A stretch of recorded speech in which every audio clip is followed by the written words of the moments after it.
Good morning, students. I can Sham Daya, PGT Biology, KV number 1, Bikaner. Today, we will learn a new topic, that is balanced diet and deficiency disease. You know very well about the balanced diet. Balanced diet. Balanced diet is the diet which has all the nutrients that our body needed in the right quantity along with the required amount of ruggles and water. यानी balance diet का मतलब वो हमारी खाने की वो diet है जिसमें सभी न्यूट्रिएंट हो। सभी न्यूट्रिएंट मतलब उसमें कार्बोहाइड्रेट भी होना चाहिए, प्रोटीन भी होना चाहिए, फैट भी होना चाहिए, लिपिड भी होना चाहिए और उनकी राइट क्वांटिटी भी होनी चाहिए। मतलब एक निश्चित मात्रा होना चाहिए और जिसमें रगेज भी होना चाहिए और पानी भी होना चाहिए। तो ऐसी डाइट अगर हम रोजाना ले रहे हैं तो वो एक टाइप की बैलेंस डाइट कहलाती है। If we do not take balance diet we get deficiency disease. अगर हम इसमें जो ये डाइट बैलेंस डाइट नहीं लेंगे तो हमें किसी भी टाइप की कोई डेफिशिएंसी डिजीज हो जाएगी। मान लो कोई है पर्सन, वो कार्बोहाइड्रेट ले रहा है, वो प्रोटीन ले ही नहीं रहा है बहुत दिनों से खाने में, तो इसका मतलब उसकी बॉडी के अंदर प्रोटीन की कमी हो जाएगी। इसी टाइप से कोई पर्सन है जो प्रोटीन ज्यादा मात्रा में ले रहा है लेकिन फैट नहीं ले पा रहा है या कार्बोहाइड्रेट नहीं ले पा रहा है या विटामिन नहीं ले पा रहा है, तो उसकी बॉडी में किसी भी टाइप की कोई डिजीज हो जाएगी। तो हमें we should take balance diet. अब आप एक डायग्राम देखें, इस डायग्राम से आप बैलेंस डाइट के बारे में बहुत अच्छा समझ पाएंगे। आप देखिए, ये जो चीज आपको दिख रही है ये कार्बोहाइड्रेट है, पल्सेस प्रोटीन में आता है, डेयरी प्रोडक्ट है, मिल्क है। इसके अंदर आप लोग देख सकते हो कि इसमें मिल्क भी होता है, कुछ फैटी प्रोडक्ट्स भी होती है, पनीर या कुछ ऑयल। तो ऐसे चीजें हैं जो कि हमें फैट की भी देते हैं। फ्रूट्स जिसमें आप देख सकते हो कि बहुत सारे विटामिन होते हैं, वेजिटेबल्स बहुत सारे विटामिन मिनरल्स होते हैं। तो सभी इस डाइट के अंदर सभी टाइप के सब्सटेंसेस होते हैं। तो हम इसको क्या कहेंगे? Balance diet. now another diagram you can see that uh, uh, you can see easily that is grain, carbohydrate portions है, vegetables, milk, fruits, oils।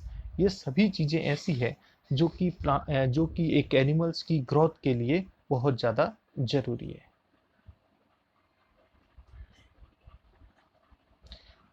What is the meaning of obesity? Obesity का मतलब होता है कि अगर आप fat rich वाला food ज्यादा मात्रा में खाते हो तो आपका मोटापा बढ़ जाता है। ओबिसिटी मीन्स मोटापा। When we eat too much of fat rich food it can be very harmful for us. बहुत ज्यादा नुकसानदायक हो सकता है and we may end of the suffering from a condition called obesity. आप एक पर्सन को आप देख सकते हैं इस डायग्राम में, बहुत ज्यादा फैटी समोसे या ऑयल से बनने वाली चीजें, घी ज्यादा खाने से मोटापा बढ़ता है, ओबिसिटी।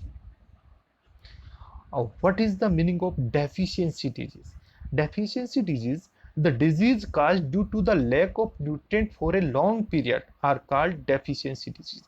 deficiency disease का मतलब एक किसी न्यूट्रिएंट को आप बहुत समय से नहीं ले रहे हैं। जस्ट सपोज करो कि आपने बहुत समय तक प्रोटीन को नहीं लिया, तो आपकी बॉडी में उससे प्रोटीन से रिलेटेड कमी हो जाएगी, यानी डेफिशिएंसी डिजीज हो जाएगी। Deficiency disease can be prevented by taking balance diet. Balance diet का मतलब सभी न्यूट्रिएंट सही मात्रा में आपको लेने हैं। If the diet is deficient in protein for a long period, हो सकता है कि कोई पल्सेस नहीं ले रहे हो, दूध नहीं ले रहे हो, एग नहीं ले रहे हो, तो उस पर्सन के अंदर उसकी जो ग्रोथ है, स्टंट ग्रोथ हो जाएगी। मतलब उसकी जो ग्रोथ है यानी झुक जाएगा, स्वेलिंग फेस, चेहरे के अंदर सुजौट हो जाएगी, डिसकलरेशन ऑफ द हेयर, बालों का जो कलर है जो ब्लैक से थोड़ा कलर चेंज हो जाएगा, स्किन की डिजीज हो जाएगी, डायरिया हो जाएगा and a lot of disease take place. So हमें एक balance diet, we should take a balance diet. If the diet is deficient in both carbohydrate and protein, carbohydrate और प्रोटीन दोनों की डेफिशिएंसी होगी for long time, the person become lean, thin, weak and may not even be able to move. यानी person एक बहुत पतला सा, कमजोर सा हो जाएगा, इतना हो जाएगा वो चल ही नहीं पाएगा, क्योंकि एनर्जी, क्योंकि आप जानते हो कि कार्बोहाइड्रेट एनर्जी देता है, और जो फैट है, जो क्या नाम है इसका, प्रोटीन है, वो बॉडी बिल्डिंग की प्रोटीन है। तो दोनों ही कमी से क्या होता है, उसकी बॉडी में कमी आ जाएगी। Now deficiency caused by deficiency of some vitamins and minerals. आपको कुछ एक टेबल दी हुई है, इस टेबल से आप समझेंगे कि कौन से विटामिन से उसकी डेफिशिएंसी, कौन कौन सी डिजीज हो जाती है। हम बात करते हैं पहले vitamin A. Vitamin A, vitamin A से लॉस ऑफ विजन, यानी नाइट ब्लाइंडनेस, शाम के टाइम 6-7 बजे के बाद उसको दिखना कम हो जाता है, यानी उसकी विटामिन की ए की कमी से ये रोग होता है। तो इससे क्या होता है, सिम्टम्स क्या है, तो सिम्टम्स में आप देखेंगे पुअर विजन। क्या देखेंगे, पुअर विजन, यानी loss of vision in darkness, sometimes complete loss of vision. उसको थोड़ा सा अंधेरा होगा तो दिखाई नहीं देगा, और कभी कभी तो विजन पूरी भी चला जाते हैं। विटामिन बी, याद रखिए विटामिन बी से एक बीमारी होती है जिसका नाम है बेरी बेरी। बेरी बेरी में क्या होता है, weak muscles and very little energy to work. इसमें क्या हो जाती है, मसल्स कमजोर हो जाती है, और थोड़ा सा काम करने पर ही आदमी में थकावट आ जाती है। ये विटामिन बी की कमी से हो जाता है। विटामिन सी से सक्करवी डिजीज हो जाती है। कौन सी डिजीज, सक्करवी डिजीज होता है। कैसे पहचानोगे, तो ब्लीडिंग इन गम्स, गम्स यानी मसूड़ों के अंदर जहां दांत लगे हैं वहां से आपको खून निकलेगा। Wounds take longer time to heal, जो कभी चोट भी लग जाती है तो उसको घाव भरने में बहुत ज्यादा टाइम लगता है। इसका मतलब उसमें कौन सी कमी है, विटामिन सी की। विटामिन सी के जो सोर्स होते हैं, जो खट्टी चीजें होती है, जैसे आंवला सबसे ज्यादा अच्छी तरह से खाना चाहिए, तो ये बहुत अच्छा इसका सोर्स होते हैं, यानी जो भी खट्टी चीजें होती है उसके अंदर विटामिन सी होता है। नेक्स्ट है vitamin D. Vitamin D rickets बीमारी हो जाती है, रिकेट्स। इसमें क्या होता है, bones became soft and bend. इसमें क्या होता है, हड्डियां जो होती है ना वो सॉफ्ट हो जाती है, सॉफ्ट होने के कारण वो बैंड होने लग जाती है, बैंड होने लग जाती है। कैसे प्राप्त करेंगे इसको, तो इसका सबसे ज्यादा विटामिन डी का सोर्स होता है सनलाइट। धूप में ज्यादा से ज्यादा बैठना चाहिए, जिससे विटामिन डी होता है। और एक मिनरल्स की बात करें तो कैल्शियम, तो you know about the calcium. Calcium के बारे में आप अच्छी तरह से जानते होंगे।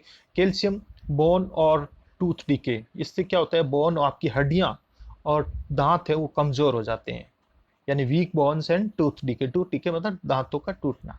आयोडीन, आयोडीन से गोइटर डिजीज, गोइटर मतलब गला सूज जाता है, लटक जाता है। Gland in the neck appear swollen, यानी गला स्वेले हो जाता है, मोटा हो जाता है। मेंटल डिसेबिलिटी इन चाइल्ड, बच्चों के अंदर मेंटली, यानी वो मेंटली डिसेबल्स हो जाते हैं, उसका मस्तिष्क उतना डेवलप नहीं हो पाता है, ये आयोडीन की कमी से होता है। आयरन, याद रखे आयरन एनीमिया की कमी से होता है, यानी एनीमिया, आयरन की कमी, आपको पता है आयरन ब्लड के लिए जरूरी होता है, और ब्लड के लिए, तो ये इससे एनीमिया डिजीज होती है। और ब्लड के अंदर अगर आयरन नहीं है तो वीकनेस आएगी, कमजोरी आएगी। They are some minerals which very important for our body. Thanks.